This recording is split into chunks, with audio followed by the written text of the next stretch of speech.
Growth Fund and the government for inviting us.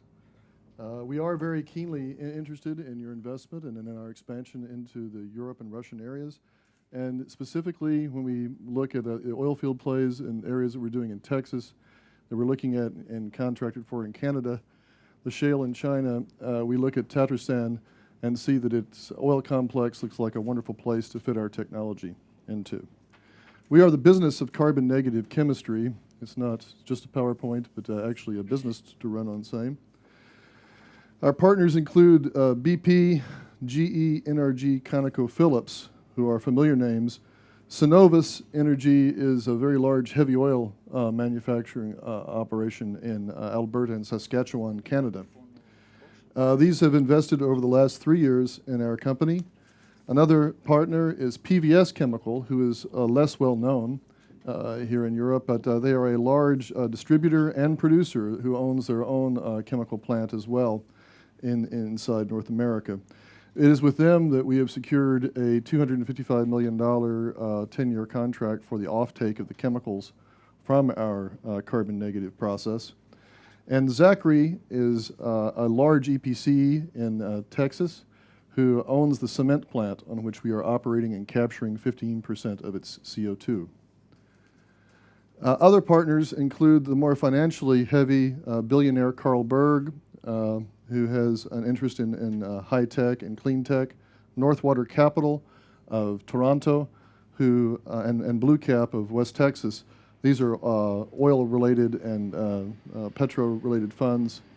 Our contractor for the construction of our plant is Toyo Tai, a division of Toyo, which is a very well-known construction and EPC company in this line. Utilities, and I cannot forget the $28 million of development grants that we have received from the U.S. Department of Energy in competitive grant. Simply put, and this is extremely simple, so I will be ready to take questions on this afterwards. When in the United States, for instance, we will use energy in Wyoming to manufacture or mine sodium bicarbonate, and then the CO2 actually gets released when it is used. So there's two CO2s that release into those cases. However, we are effectively recycling CO2 from the one plant to the other. We capture it from a cement plant and make a carbonate for industry and ship it into the market. And you lose one of these CO2s that are released, you get clean air and green products. The cost of our competitors is just that, the dead cost. It's the U.S. Department of Energy, the EIA figures that $100 to $300 per ton is their cost. We make $338 of profit per ton of CO2 that we capture. And the difference between a profit and a loss is not lost on this audience. Simply put, we can retrofit to any stationary large emitter. We have I've worked on 3 power plants. We are in contract with Bao Steel in China, Cenovus Oil Sands, and our own cement project in Texas. We look to some refinery work with our strategic partners. We make hydrochloric acid, sodium hypochlorite or bleach. Sodium bicarbonate was our first product because it's the most valuable. Sodium carbonate or soaps after that. Then high-grade calcium carbonate, such as that which makes up paper, and others. The way the profitability works is between baking soda, hydrochloric acid, we make the majority of the revenues. There's a little bit from bleach. And in the United States, our voluntary credit markets at only $6 to $9 makes for $3 million, which is incidental. Simply put, if we can do this in Texas, we can certainly do it in Tatарstán. We can do it in Canada, and we can do it in China where there are not regulated carbon markets. So this is a way to advance carbon without depending upon government subsidy or cost to do so. As you can see, even though under 2 different, slightly different bases, they wind up with a very healthy profit to capital ratio and internal rates of return that are well over the 20% threshold. We have other patents inside our suite for different kinds of scrubbing, but in all cases we take common salts and energy and unwanted gas and turn them into much needed gas, HCl.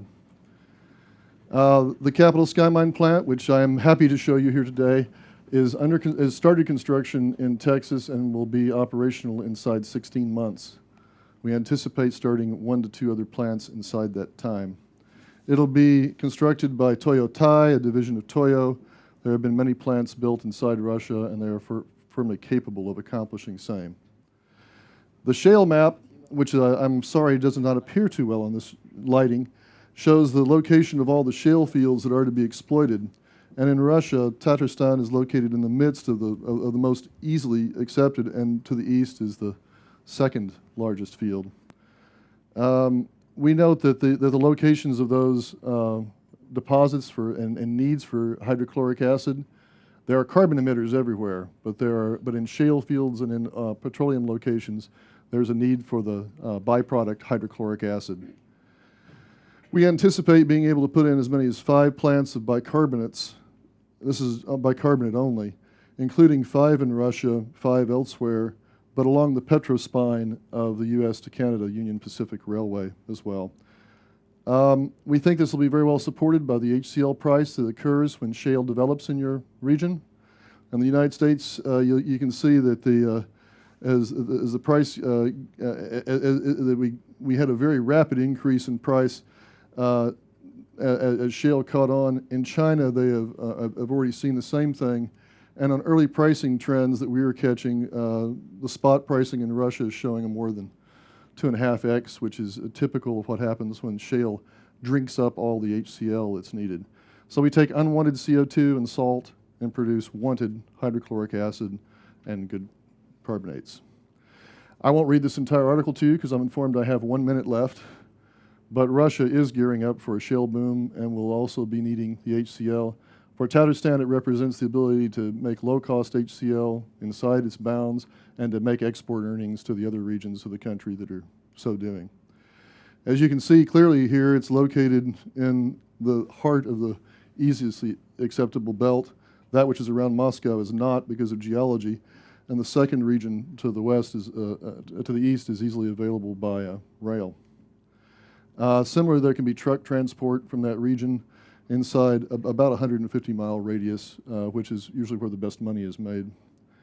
And that concludes my 10 minutes, and I think I'm right on it.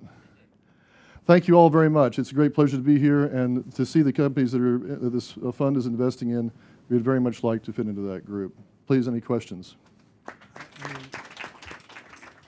Are you delivering it at a lower cost because they're pricing way above their cost, or because their costs are that high? Their costs are generally that high. In the United States, unlike Europe, we mine our bicarbonate from sodium carbonate, and that production takes $169.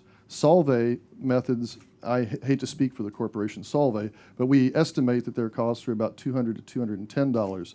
So in the United States, it's made by mining. In the rest of the world, it's all made by Solvay process. They use saltwater electricity and 3 times the amount of electricity than we do. So it does, the differential in pricing does reflect that. It does indeed.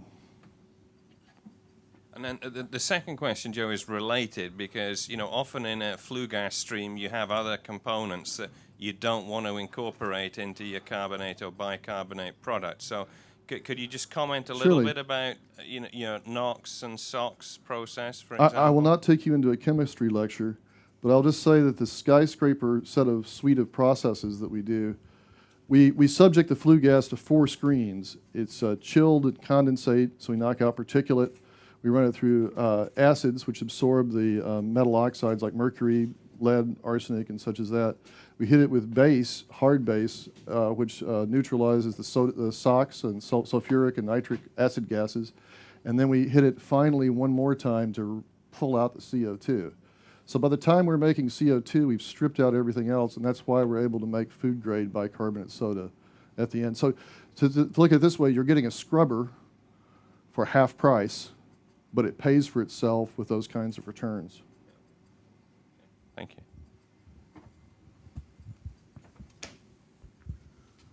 Okay. Any other questions to Joe? I can only report on the happy news that in Russia the margins of all the products are even more attractive than in Western Europe and in the US. So that's great news. And it's also important to note that we were able to advance on carbon capture in advance of a regulated carbon market, which for the goals of Green Growth Fund to advance that, you don't have the subsidy of carbon credits in that region, and nor do we have in Texas. So we can do it there as well. I think you may be able to sell under the Kyoto Protocol, no emission reduction units if you're lucky and Russia signs up. We look forward to certifying and qualifying for that to be grandfathered in. One of the reasons why we're here is because we want to be in a region where we can qualify for that kind of certification. We can't do it in the U.S. Yeah. Okay. Well, thank you very much, Joe. Keep on fighting. Thank you all very much.